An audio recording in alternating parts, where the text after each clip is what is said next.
commercial real estate investing. And let me start by defining what commercial real estate is and what it's all about. Well, it's any income-producing property that has 5 units plus. And the concept of commercial real estate investing is the fact that the value of a commercial property is based on its income, not the comparable sales that actually are in the area. In other words, each property has its own value. The concept here is the property should make you money. That's an asset that produces income, and we're after the income streams forever after.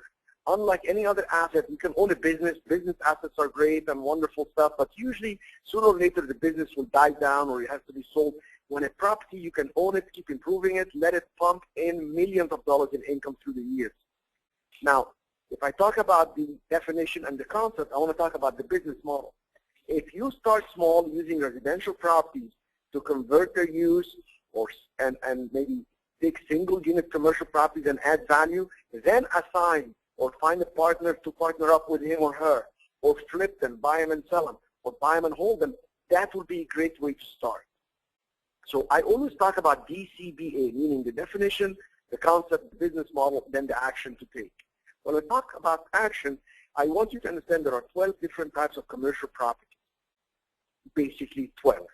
Multi-units, apartment buildings, that's a very desirable type of commercial properties because it's easier to finance and people have a lower risk, meaning if you have 8 units, 1 is vacant, that's a smaller problem than having just a single family home and having a tenant leave that's 100% vacancy. Strip malls, single tenant retail is a different type, the office buildings, the mobile home parks, the storage facilities, parking garages, gas stations, very profitable stuff. A lot of deals on gas stations lately. You can add value to that with getting advertisement, a car wash, etc., etc. Senior housing, also called residential care facilities, you see it right here, assisted living facilities, that's big business. I mean, how about starting small? Start with a home, convert it to senior housing. Many markets you don't even have to work on rezoning if it's 6 beds. Hotels and motels, hospitality is always great stuff. Land development, great type of taking something and developing it. You got to know what you're doing. You can sometimes get just the entitlement and then go ahead and flip that and sell it. Industrial and warehouses, and of course green buildings and eco-friendly conversions. Very big business, commercial real estate. There are 12 different types of commercial properties. I've done a lot of trainings on this through the years. We have actually mastered this. We have shared the information with many investors, brokers, and novice investors. So the idea is start small, find the good deal and line up the investors, analyze the potential of the deal, control the deal with a good contract where if it doesn't go your way, you have the right to walk away. Time the due diligence period to make sure it's the right property and all the right numbers make sense, and then set drive to profit with no downside, meaning during the due diligence, once you line up and add value, you can assign it. Maybe you can get the partner. Maybe the seller will partner with you. Maybe you can actually work with somebody, the hard money lenders, do a bridge loan until you add value. So that's the idea with commercial. You start small, and you can look at residential properties and think commercial. How about looking at a single-family residence and convert it to an office space commercial? Corner properties, busy streets, a lot of residential homes, you put it under contract, you go to the actual city planning and zoning department and see if they will approve you for rezoning it. Sometimes they do what's called conditional zoning. I took one time a single family home that was selling for $550,000 in Santa Clara, California. Got the city planning department to do what's called conditional zoning. That means I can change the use. I changed it to office space. I was able to rent it per square foot. Instead of renting it $2,300, $2,500 a month for residential, I rented it $4,800 a month because it's rented per square foot, rented to attorneys. We just changed the use to office space commercial. And I wouldn't have bought it unless they actually give me the actual approval to rezone it. You can take single family residential and make it residential care facility. Sometimes you don't even need the rezoning. You can get $3,000 per bed, if not more. It depends on the part of the country you're in. That is the knowledge that can actually make you make money. Where everybody's making pennies, you can make millions, knowing exactly how to position it. By the way, it's not how much you make in a deal, it's how often you can make it. I don't mind making $25,000 in a deal if I can do a deal a month or 2 deals a month. And the way you can start thinking about this is think commercial. How can I get the highest possible income with this piece of land, with this piece of property, with this asset? You can look at a single tenant retail, so the standalone buildings, as an opportunity to make money with no downside. How do you do that? You put them under contract, you line up a large tenant, like a big retailer or a big food company. Once they want to come in and lease it 10, 15 years, it adds value you can assign, but you're starting small, and if nobody calls you, you don't have anybody, you can walk away. You can actually line up tenants for hotels and motels. I've seen people take motels that are not operating well, convert them into Medicare facilities, etc. And guess what? You can create a list of investors if you're focused on an area and you advertise and people call you and you get to know them and you get to make your list of who's got cash, who wants to move, and what they're looking for. And as you start and you build that list and you build rapport with the people, you'll be able to find out exactly what you'll be able to assign fast. Now, often my database of students, they're thinking here, I've done residential, I've taken training before in residential, we've done a lot of residential training, we've even done a lot of discounted notes, etc. So I want to position commercial real estate against residential for a second. Not that one is better or whatever. I mean, I prefer commercial, of course, because for the same time and effort, I have lower risk because it's all based on income. But let me just explain to you. In residential, you identify the deal. You find something below market or something that you can actually add something to it to make a lot of money. And it's all based on comparable sales, per square foot sales in an area. And I can go on and on with examples on that, but in commercial, it's seldom you just find a good deal. It's often, maybe 95% of the time, we have to make it a good deal. We take a property, we change the use, we expand it, we bring a better tenant, it brings more money, we're making the good deal. I don't mind sometimes paying full price for a commercial property because I can add value. I don't like to do that in residential. I like to make my money buying and then forcing the actual value increase. That's a big, big positioning difference. So in commercial, you are the game. It's not the market. You, what do you bring to that game? So if you have the knowledge, if you have the creativity and the ability to communicate, you can make a lot of money in commercial.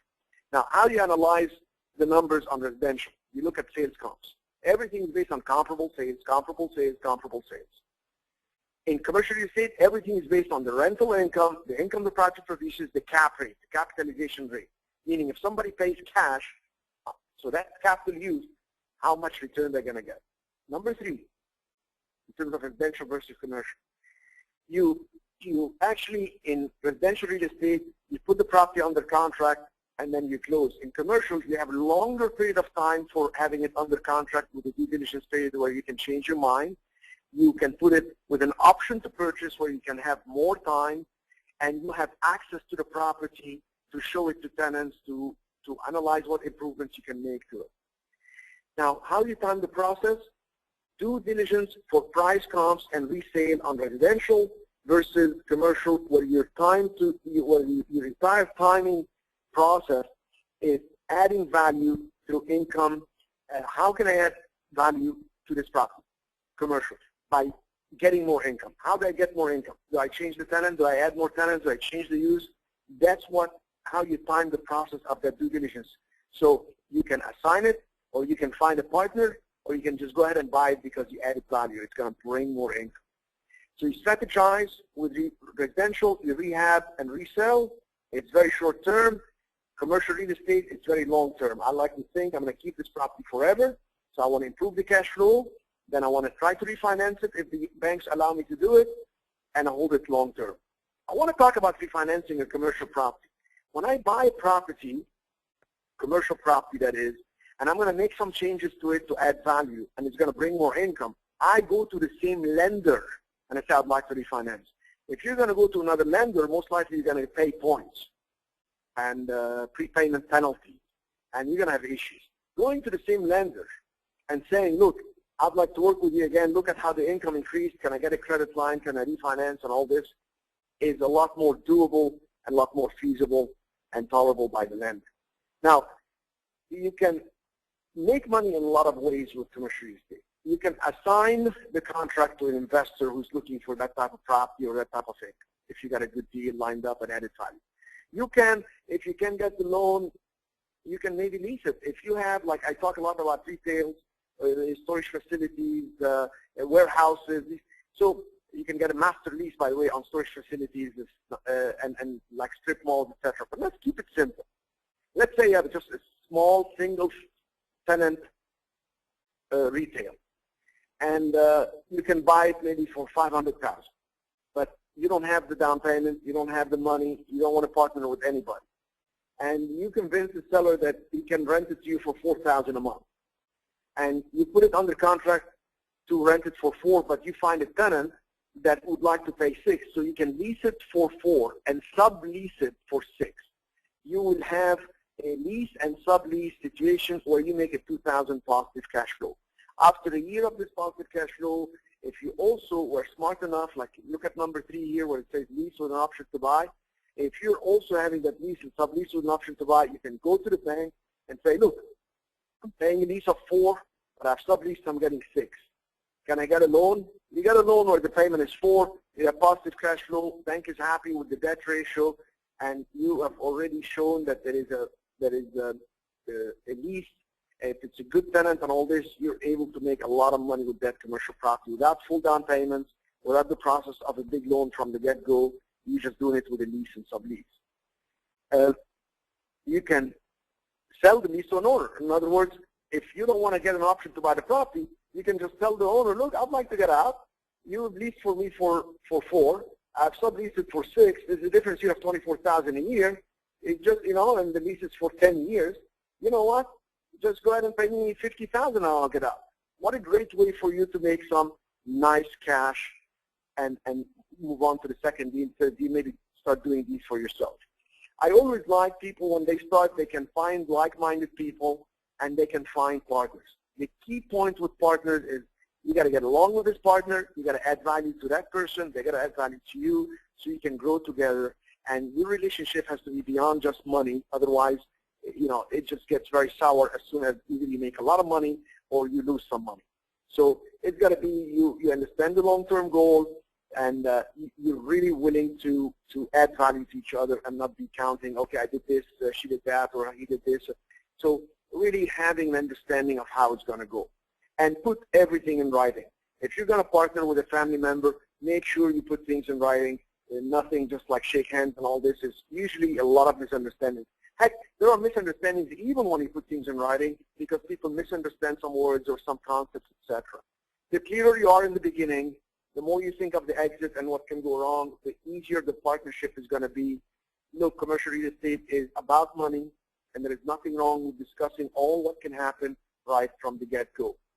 How about using private equity lenders? Hard money lenders have a role in the game, and you need to go on your Google website, on the Google search engine, put hard money lenders and your zip code. Call them, ask them what they finance, how much the terms, what do they look for, do they specialize in some type of commercial properties or not. You find those that specialize in an area and on specific type of properties, 2 or 3 type of properties, would be the easiest to work with. They have a huge role in the game. It's a lot easier than partnering and giving people 50%. You may pay these private equity lenders, meaning hard money lenders, you may pay them 12, 15, whatever. But guess what? It's a lot better than giving 50% of the profit at times. Just know that you won't be rich paying 12 and 15%. You just do this for the first couple deals just to get your cash built up and then start going to conventional lenders. And if your credit is bad, but you're going to put big down payments to get good tenants with good credit, no worries, it's going to work for you. Because in commercial properties, the commercial income, the property is what helps you qualify, not you, not your credit that much. Very important and key. I have seen bankrupt people do commercial real estate deals. Why? Because they got a great tenant, they got a great lease and corporate guarantees and triple net, and it's the right property. Also, I like number 7 here, create a syndication. Most of you know, we've talked about syndications. We've done trainings for syndications. We have trainings online on syndication. What is a syndication?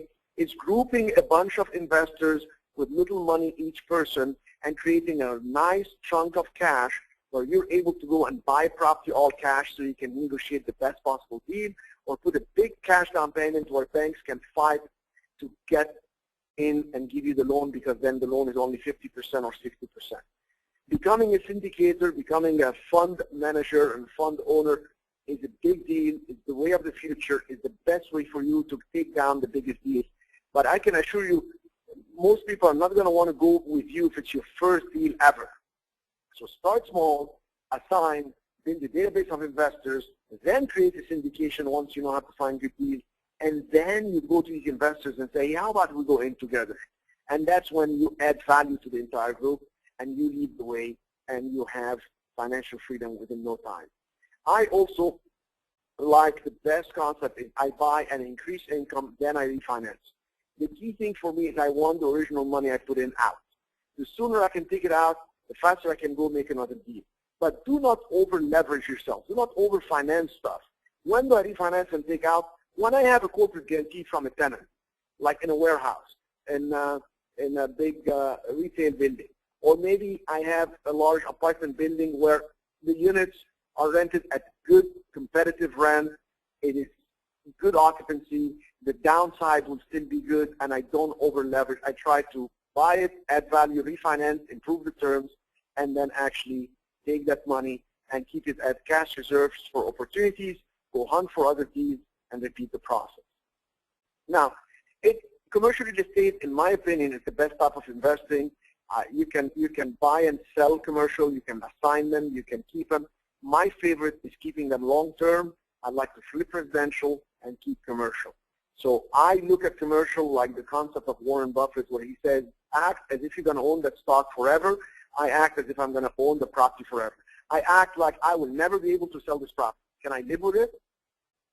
And what if I actually get a 100% loan? Will I be able to make the payment based on the current terms in the market? Of course, I don't get 100% loans. I try to always, add value right away so the income is higher.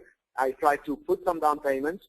I didn't always start like this. I wanted to start creatively. You take a little bit more risk in the beginning of your career, and then you take less risk and less risk. But I like, for instance, retail properties. Why? Because I can get the property. I get a tenant that gives me hassle-free income. It's called triple net, meaning they pay the lease, net of tax, insurance, and maintenance. There is safety. There's corporate guarantee right there. They give corporate guarantees. I mean, the lease is guaranteed by the entire corporation.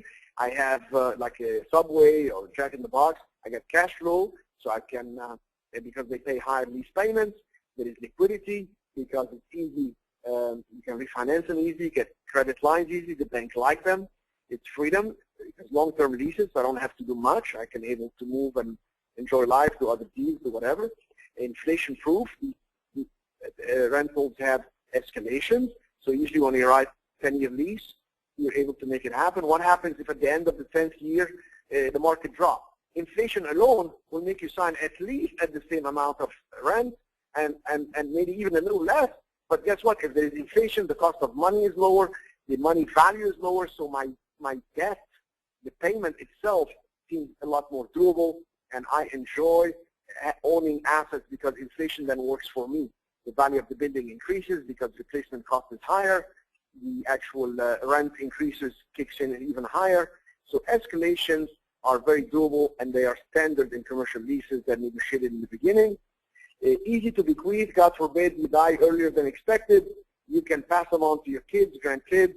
You can put them forever. I mean, I like to think of you buying properties forever. When do you sell commercial properties? When you have a better deal, when somebody offers you ridiculous offers, when you have something else that you want to do with the money that's urgent. But other than that, you need to think, hey, you want to keep it, and what a great asset to keep pumping you through the years, endless streams of income. Now, the best type of investing is commercial because it's an opportunity to grow. You can grow very big. You can do joint ventures, you can do syndications, or you can raise money. And you can literally buy a property and then fractionalize the sale by making it your first syndication. So it's your property. You're selling it in pieces. We can be as creative as we want to be, provided we have good income and the property makes financial sense. I use a system called the FACT system, patented 2003. So let's talk about the facts. What do the acronyms stand for? F for finding the great deal and the quality tenants. A for analyzing the numbers and the local trend in that market. C is to control the property through the good negotiation and the actual contract that you're going to actually have the seller sign. Time the process of the due diligence and the financing. or maybe the syndication, if you're going to do the financing instead of through a bank or private lender, is by raising capital from people. You time the process to go ahead and close, and then the S is to strategize by managing the property profitably and maximizing the profit by adding value to the highest and best use.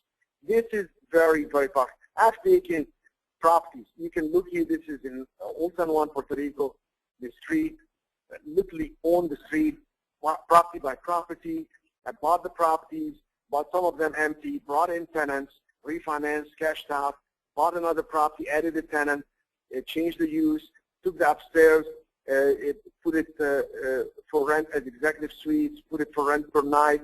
Instead of renting it $2,000 a month, I rented the upstairs, furnished it, rented at $379 per night, used an outside company so I don't have to deal with any hassles.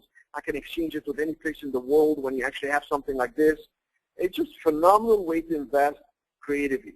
I try not to over-leverage myself. I try to have positive cash flow from the deal from as early on in the deal, and I have helped students do it. I had many success stories. You can go on YouTube, put Cherif Medawar, you'll see some tremendous success stories.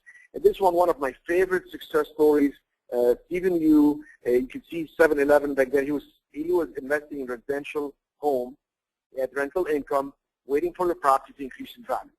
And then one day he said he got a ridiculous offer from somebody. He's in California, of course. You get these crazy offers in the Bay Area. And he said, Cherif, if I sell it, what should I do? I don't want to pay taxes. I want to stay in real estate. Do you think I can do commercial? But of course, why don't you do a 1031 exchange, meaning you don't pay taxes, you exchange the property, you're not selling it, and you exchange it into a commercial property. Let's get this property, let's get a big tenant, single tenant, and then you're going to have a long-term lease. Well, guess what? He followed the training and the advice and the support and the direction to the T. Stephen himself is an instructor of math, so he understands the value of education and following the rules. He sold it, sold the house, exchanged the profit, exchanged the deal into this property, got 7-Eleven to sign a long-term lease. The market dropped in 2009, 10, 11, 12, and now it's coming back strong, and he was okay. He was getting the triple net income with the corporate guarantee. Give some of the best. Actually, if you go on YouTube and put Cherif Medawar and put Stephen Yu, you'll see his own video success story. He did it in the Learning Annex in San Francisco. He actually got very emotional about it. But truly life-changing. I mean, one deal can change your life. By the way, it also afforded him his dream home in San Marino, California. Look at how beautiful that home is.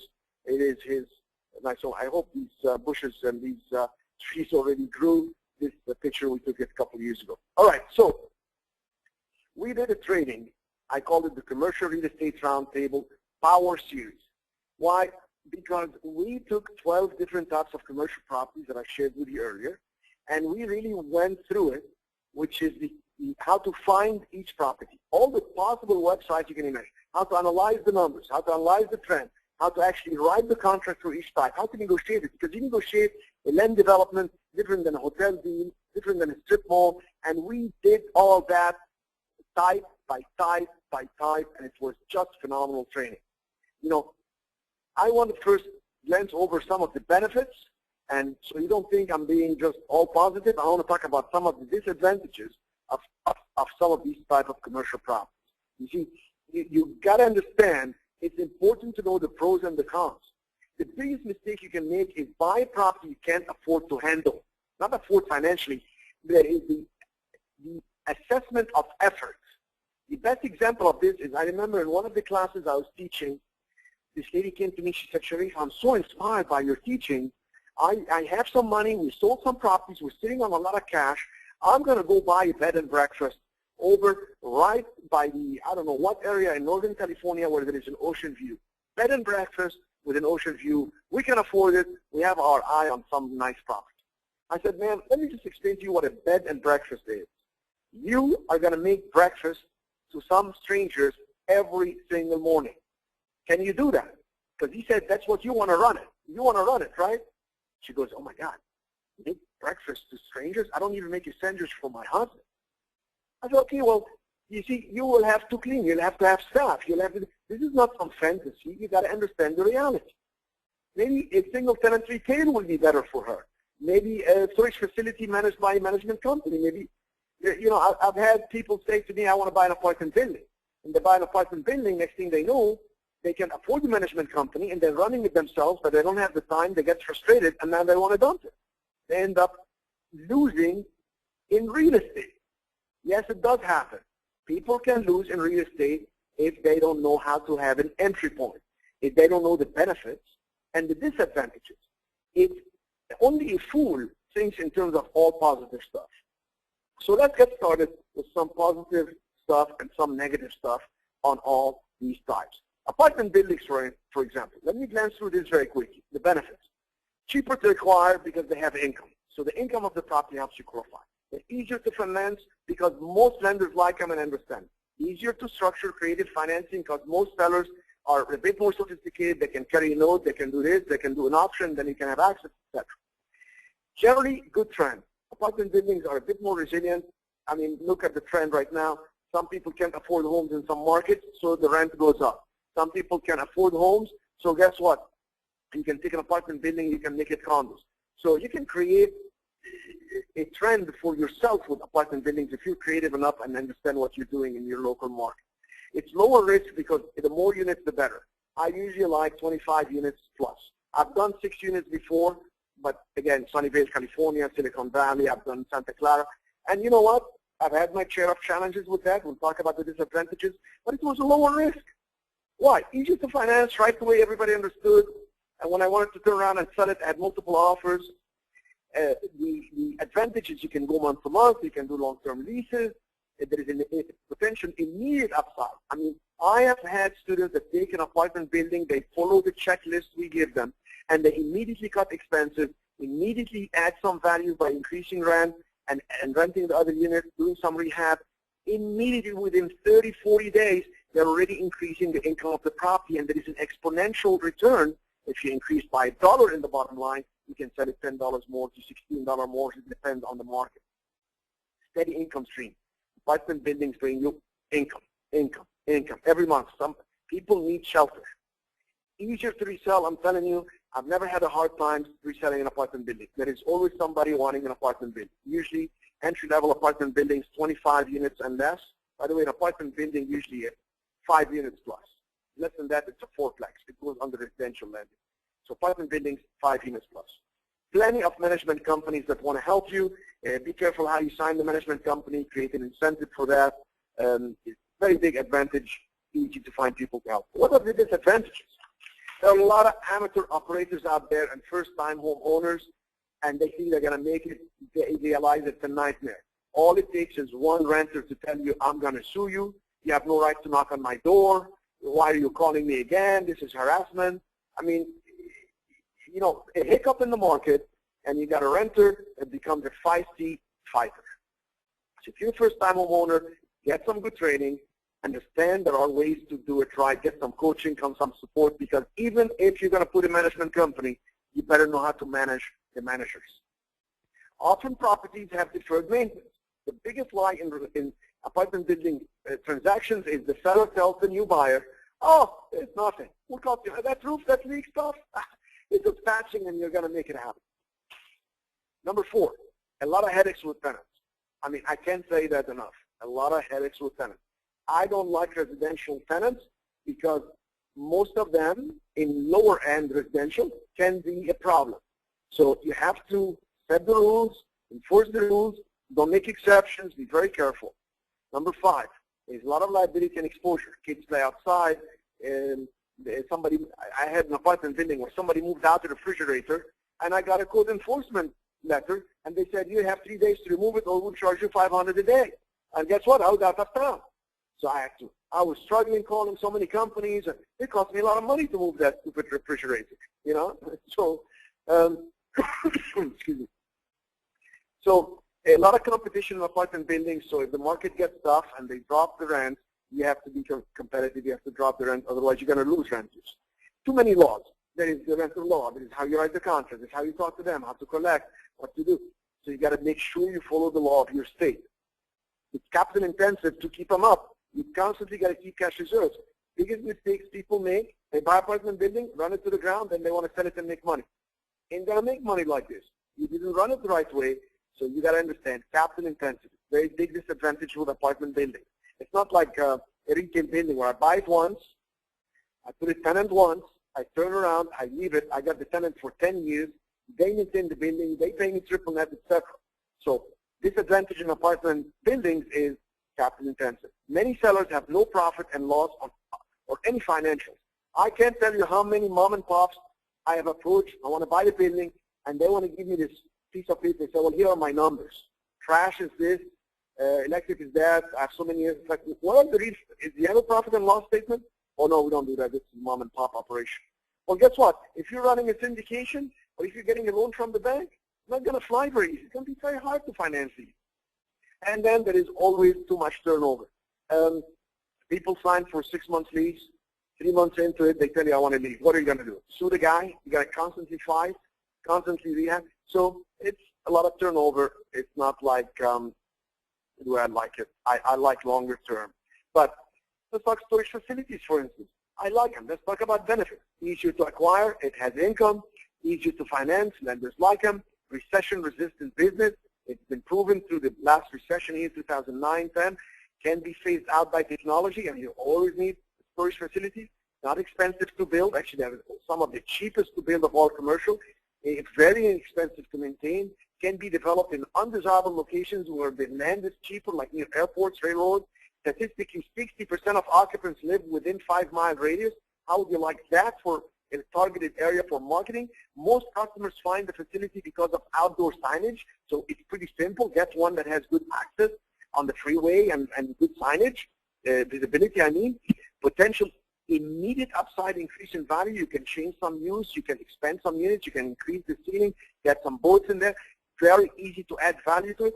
Easy to evict the non-payers because you just got to, usually in most states, you put an ad in the paper, it's sweep room it, advertise the stuff, and sell it. You've seen Storage Wars, these shows. I mean, they just do a public auction. And don't get too excited about the stuff that's going to be left behind in these units. I mean, please, I can't believe when students tell me, I want to get into storage facilities because people default, they can leave some good stuff. Legally, you can have it, you should advertise it, public auction, and it's worth pennies. Gosh, I've seen some of these shows, the guy made $2,000, he's celebrating. Are you kidding me? I'm talking about 200,000, I'm talking about 2 million. They're simple to manage, plenty of opportunities for additional income in storage facilities. Signage, antennas outside, you can take the operation with the couple that's running it for you and lease it to them and have them sell, rent trucks or sell boxes, etc., etc. What are the disadvantages for storage facilities? So we don't get too excited here. Let me tell you 8 disadvantages. A lot of amateur operators and first-time owners get into these. So that's a big disadvantage. Why? Because then they want to flip it to you and they have a lot of problems there. You got to understand. You got to know it before you get into it. Often, you have a cluster of facilities in one area, so they're all competing for the same market. So what happens, they compete on price because it's storage facilities and storage facilities and storage facilities. There's no big difference there. It's like, I don't need big service, okay? Maybe I need access hours or whatever. So be careful. There is a formula for it. We have coaching for it. We can go into details. Let me just glance over this. People or business storing illegal or dangerous items could be a big deal for you. I can't tell you how many times I've had students that have storage facilities, they didn't know what they were doing. They had people store paint and stuff that caused fires and issues. Many large franchisors and operators, this is huge disadvantage because they control the market. People like to go to U-Storage and all the big stuff versus the smaller ones. So you have to compete on price and always have a fresh look and maintain it well. You must have good managers for storage facilities, otherwise they can steal, they can create problems, they can mismanage, can create a lot of challenges for you. That's a disadvantage. You're dealing with too much. You must have good systems and good software. There are great software. You can handle the entire thing based on technology now, access in, access out, cameras, etc. You've got to have regular upkeep to maintain the unit. It's very important people store their stuff. It's valuable. You have to actually make sure it's well maintained, well secured, and again, too much turnover. So that's just another one.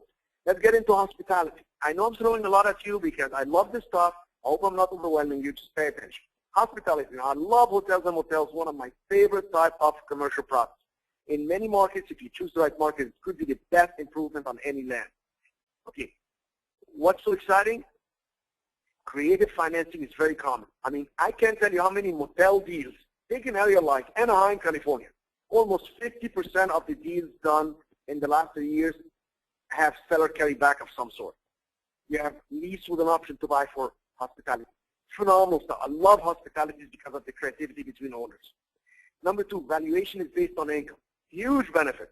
I mean, hospitality business, hotels and motels, income is king.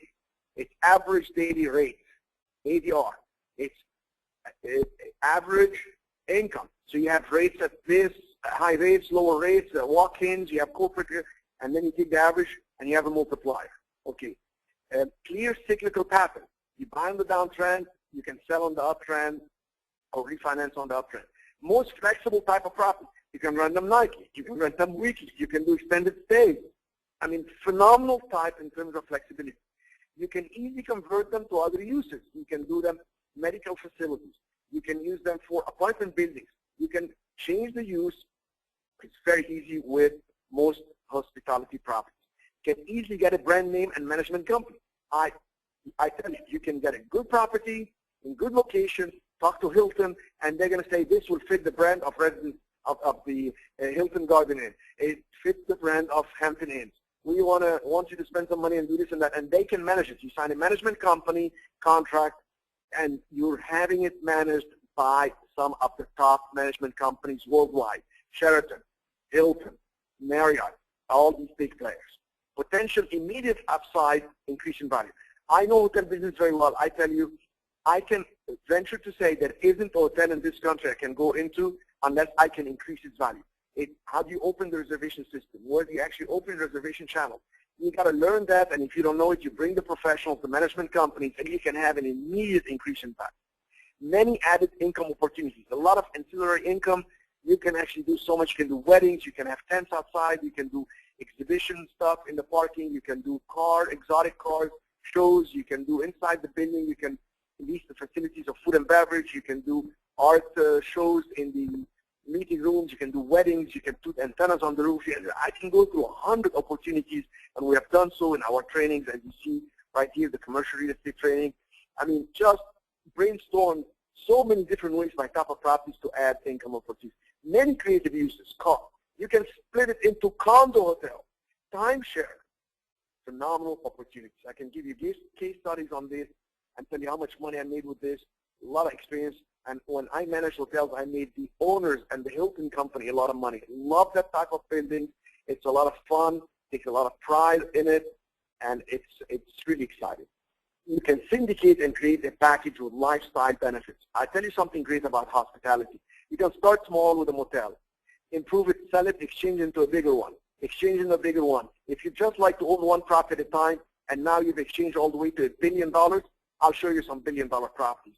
And right there, they exist in this country and worldwide. It is not difficult to keep growing in hospitality, and you build that network of people, buyers, and all this, and there is a whole world by itself in the hospitality. So what are the disadvantages? It's a business and a real estate endeavor. So if you don't know the business, you better get somebody to run the business.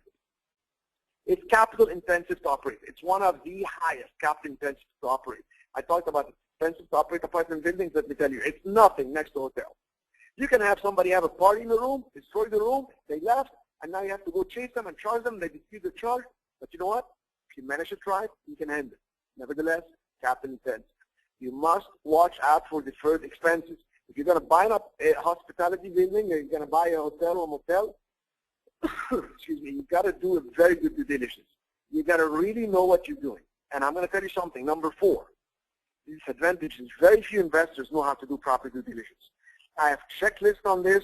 I've had these checklists. I had appraisers that came and asked me for these checklists, became students of ours, took coaching with us because they wanted to know how to do the due diligence on different types of properties. And there is nothing better than knowing how to do hotel and motel due diligence. It requires specialized management. This is not just any type of business. Specialized management. It has its own type of reservation system, management, law, legal stuff, etc. Liability and exposure in hotels, somebody can fall, somebody can swallow something because they're in the restaurant. There's always big liability and exposure. Remember, we have an asset protection program. We show you how to strip the equity of any of your properties legally and be completely secure. secure, but nevertheless, it's liability and exposure in hotels. Often professional brands are your competition. If you want to be a small mom and pop hotel or motel operator, and right down the street there is Residence Inn by Marriott, guess what? They're going to take a big chunk of the market. Too many laws. Hotels have too many laws. You got to know how to evict. It's in 90 states, so it's easier to evict, but you got to do it right. You got many ways to handle staff, etc. Some areas are controlled by a few hoteliers, meaning some owners of hotels just control an area, and they're just like 4 or 5 owners, and they have each 2-3 hotels, and you can get in there. Well, that's a disadvantage. Often properties have seasonal business. In hotels, you got the summer season better than the winter. In some markets, you have winter better than summer. Some you have weekend business, not midweek. So we've got to watch out for that and know how to manage labor and manage that business and opportunities. Of course, I can continue going to land development benefits and disadvantages and continue all this. The goal of this webinar is to provide you with the general information on each type of commercial property. I want you to extend this and study the basics. You can then make your own choice with commercial real estate that you want to master. You see, you can choose which type. If you just want to know them all, you're going to get overwhelmed. But once you understand each type, the good, the bad, and the ugly, you're going to say, this is what's going to fit my lifestyle. This is what I want to grow in. Because if you don't, you're going to like them all. And that's the problem. That's like going to a buffet and you want to eat everything. The idea is taste, taste, taste, taste, and say, I want to eat this. I want to focus on that. I want to make it happen. And you work with the experts to invest. So commercial properties are the way to go, and choosing the right commercial property is very important. Now, after this call, I want you to call 407-608-5448 to get the exams that I have. These are quizzes, and you can test your commercial real estate knowledge. Guys, you can go on YouTube and put Cherif Medawar and put commercial real estate roundtable. And you're going to see success stories from brokers that say they are CCIM, which is the highest designation in commercial real estate training for brokers and realtors. And I have people that say they have 30 years experience and they learn so much. I have the roundtable exams. They're right there. It just goes over what you studied, and you will get to test yourself to know your level of knowledge. It will tell you immediately how much you need. Finding great deals and quality tenants, analyzing the numbers. All this, I want you to know the level of knowledge you're in, because then you're going to understand. I mean, we'll talk about retail. Okay, in the Commercial Real Estate Roundtable Power Series, we provide you with all the information you need to start investing in any deal. We'll tell you the definitions, the concepts, the business model and application for success, the advantages, the disadvantages, how to find each type, give you the website, analyze them, control them, time the process, and strategize. I mean, we go through every single thing. I mean, I give you the websites you need to read, how to find, which websites you're going to go to. This is a sample right here of what you're going to study. This is intensive stuff. This is full of content. Directly the websites where you're going to find the best deals. Where to analyze for free, themansourgroup.com, retailtrafficmag.com. You want to pay for some analysis that's done by venture companies, rcanalytics.com, reis.com. You got to go to analyze the trends. I'm going to show you how to do it step by step in that training. I'm going to tell you something. Imagine you're a broker listening right now to me, and you say, well, I wonder how can I use analyzing a trend? Well, you're a broker, you're trying to get a listing. What do you usually do? You call some owner of a property and you leave a message, hi, my name is Johnny, or my name is Susie, and I would like to know if you're interested in selling, because I have buyers that may be interested in your apartment building or shopping center or storage facility, whatever. My number is this, and please call me. Well, guess what happens? They don't call you. Then you call again, you're like annoying them. What if you actually call and say, hi, my name is Susie or Johnny, and I have done a trend analysis for where your property is, your commercial property is, and I'd like to send you that report, but I don't have your email. There's absolutely no obligation. It's going to tell you what's happening in the trend in your area, what's happening with the values and rental and the prices. There's no obligation. I'd like to send you that analysis of the trend. Who wouldn't call you back? Any commercial real estate owner is going to want to know what trend is happening in my area. Is the trend up, down? Is the market coming? Is the market going? Are we going to go in another recession? And how do you get that information? I'm going to give you exactly where you can get the trends for free, the special websites that do that by type of property. One big boost in investing is not just getting a property at the right time, in the right location, and doing stuff to it to add value, but understanding the entire trend of that area so it can work to your advantage.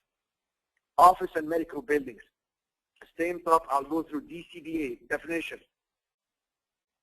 Here it is, definition, concept, business model, and application for success.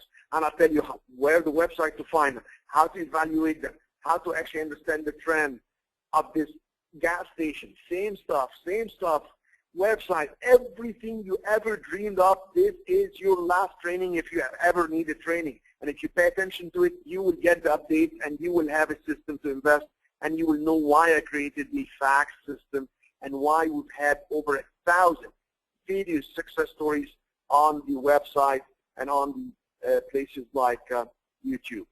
Senior housing, assisted living facilities is key. We show you what contracts to write so you don't complicate your life. When you lock in the deal, you don't have a downside. If it doesn't fit your needs, you walk away with no obligation. I mean, guys, there are three main parts to any due diligence: the property inspection for the condition, the financials for income and expenses, and the legal documents, the title, the liens, etc. We're going to show you how to do that by type of property, show you checklists that you can use, show you exactly how you can take the finances and who's going to finance you, what company, how to manage, who's out there managing these type of properties for you, and you can make money. We also have case studies by type of property. What I love most in all the training is how to take any property to its highest and best use. We took mobile home parks. We have a lot of investors doing mobile home parks, and we gave them a list with a lot of actual, this is a video where people interact. So how do you add value for mobile home parks? Billboards. You actually cell phone towers. You actually do laundry, propane service, filtered water dispensing. All that stuff adds value, adds income, create a convenience store, create a coffee shop, a dry cleaning.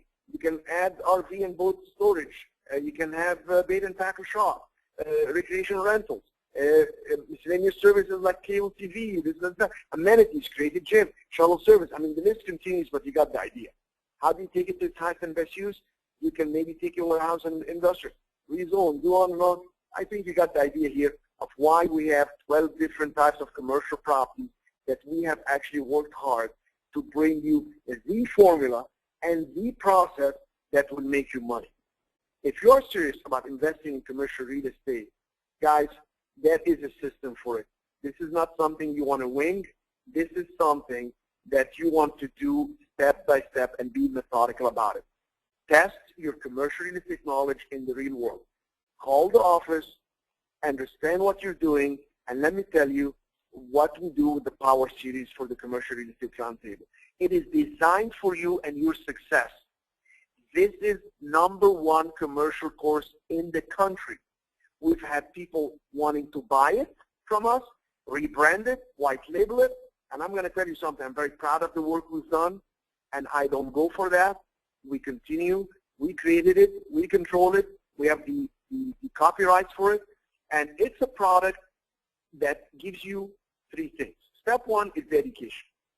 I'm going to send you. You're going to have access to 12 DVDs covering intensive 120 hours of video trainings with me in the seminar room with the students that are brainstorming and talking. You see the comments and the laughter and the challenges, and students challenging each other, etc. 120 hours, it's about 10 hours per type of commercial process. And I want you to know, these are professionally edited and condensed for 100% content. All right, I got too excited. We have focused split screen learning method where you can watch me standing and talking, or one of the students presenting something and we're challenging him or her, and on the other side you can see exactly what they're pointing at on the PowerPoints of that. We have the PowerPoint right there on the screen, so you don't have to struggle and try to read it. It's very clear. And you can be in the comfort of your own home or in the office. God, I love it for those that actually, instead of going to break in their office, they can sit and learn something and find ways to add to their income. So eventually, you can leave that job and have the freedom that a commercial property can provide. Commercial checklist for due diligence included for each commercial property type. I like checklists. I believe in checklists. Even doctors that do heart surgery now use a checklist. There's nothing like having a checklist. So, commercial real estate test included in each property type so you can check your skills and make sure you understand. There is nothing like questioning yourself. We create a checklist, and we also give you a test, a quiz at the end of each of the trainings that we're doing with these type of properties. Why? So you can make sure you didn't miss anything. Oh, what do we mean by this? So how do you add value on that? So how do you do this? And that really scores you and tells you if you've done it right or not. So you're really earning while you're learning. Now, number 2 step that's included in your program is testing and correcting. After you complete each commercial real estate roundtable DVD, you will test your knowledge online. You will receive your score, and your one-on-one coach, I will assign a coach for you that will walk you through your results to explain and clarify any misunderstandings or mistakes you may have made. Let me repeat this. You will have a coach that will call you to explain anything you've done wrong on the test. How about that? Huh? People want coach, want guidance. Take me by the hand. I'll do it for you. I got the coach's handpicked. You will retake your quiz and finish the Power Series education component with an overall commercial real estate exam, and you will master this. So step 1 was the learning. Step 2 is the testing and correcting. And step 3, you get support while you go out there and invest. The Commercial Real Estate Power Series gives you access to my expert investors. The program gives you 3 coaching sessions with one of my commercial real estate experts of your choice for multi-family, mobile homes. I got Jerry. I got Annie for storage facilities. I got people for all kinds of commercial real estate. So you will have a coach that will call you and give you 3 sessions with no additional charge. Why do I want to do this? I'm going to create the best success stories with this. We've got 12 different types of commercial properties. You finish one by one. You do the test online. It shoots it to us. We rate it for you. Somebody calls you, walks you through it, and you have 3 sessions. So if you're really investing out there, we're trying to invest with something with no money down, something creative, we're going to walk you through it, take you by the hand. Now, what's the value for this? The roundtable DVDs, I'm doing them right now at $997. That includes apartment buildings, including duplexes, 3plexes, 4plexes, and apartment buildings. Nobody has it down to a science like this. Find, analyze, control, time the process, and strategize to make millions. Storage facilities. How do you do it? How do you create storage facilities that make sense for personal belongings, business belongings, boats, RVs, etc.? Hospitality, hotels, motels, resorts, marinas, timeshares, land development, all types, retail, strip malls, single tenant, shopping malls, office, executive, medical, government offices, senior housing and assisted living facilities. This is big, guys. This is very big, and it's easy to do from residential into that. Mobile home parks and RV facilities, huge. So many ways to make money with that. Warehouses and industrial, parking garages, gas stations. Let me tell you something. You will have a 1-year membership access to the video training and updates at the CMREI.com. We're going to give you the passcode, special section on the sites with all the real estate legal documents, live support webinars, and guess what? One-on-one commercial real estate exam. The coaching session with commercial real estate experts that work with me, that I've known them for years, this is $750. The value of this training, $2,147. Here's what I'm going to do. Today, call 407-608-5448. I'm going to give it all to you for $997. I repeat, less than $1,000. You will have 12 DVDs with 120 hours of commercial real estate training, giving you the direct websites you need to find the best properties, the best deals, the best tenants, the best ways to analyze the trends, the best ways to analyze the numbers, the checklist you need, the quizzes, the exams, the support, all what I just shared with you. Now, why is it for limited time only? Is this a trick? No, I'm going to tell you very specifically. We just submitted the entire training program to the National Association of Realtors to get the designation. All this, we're trying to sell it now through the CCIM. Each DVD set with the full training will add credits to brokers, and it's going to sell each for about $1,000. You're getting 12 for $1,000 or $997. We're going to sell each for that. So I figured since I still control it, I've already done the work, it doesn't cost me anything, I don't have to sell it to anybody else. It is my call, it is our line, it is our company, we're controlling everything. Take advantage of that for this time it's available. Those that enroll today, I'll give you an introductory training that I've done a few years ago. It's called 0 to Million. This was an intensive 2-day training. This is 16 hours of the best work I've done. It shows you how I predict markets where they're going. It shows you how I create syndications. It actually tells you what's coming next, what's happening in the market, how you can go from 0 to making millions. Guys, I wasn't born a multimillionaire. I did it. There is a way to create wealth. There's a way to maintain wealth. And there's a way to protect wealth. Now I'm going to throw in that entire set. By the way, that training, people paid $3,000 for it. You can quote me. I repeat, that training, people paid $3,000. We'll throw in the eco-friendly commercial real estate strategies on DVD, and we're going to give you access to the national tenants, which is over 4,000 national tenants we have online. All that stuff is huge. $997. Enroll today. Call 407-608-5448. I repeat, this actual investment is for a limited time only. Call us tonight, 407-608-5448. I always like to keep my calls 60 minutes or less. It is 59 minutes and 22 seconds. So I want to thank you all for listening. I hope you are as excited as I am about the future. If you have been procrastinating, I want you to know something. This is not come to a live event. This is a live event coming to you at home. I am not going to be doing this forever. I'm going to eventually pull them out so we can sell them through these new avenues we have through the National Association of Realtors. Take advantage of it. Make it happen tonight. 407-608-5448 and be my next success story. Thank you so much for listening to me. May God bless. Good night. Until next time.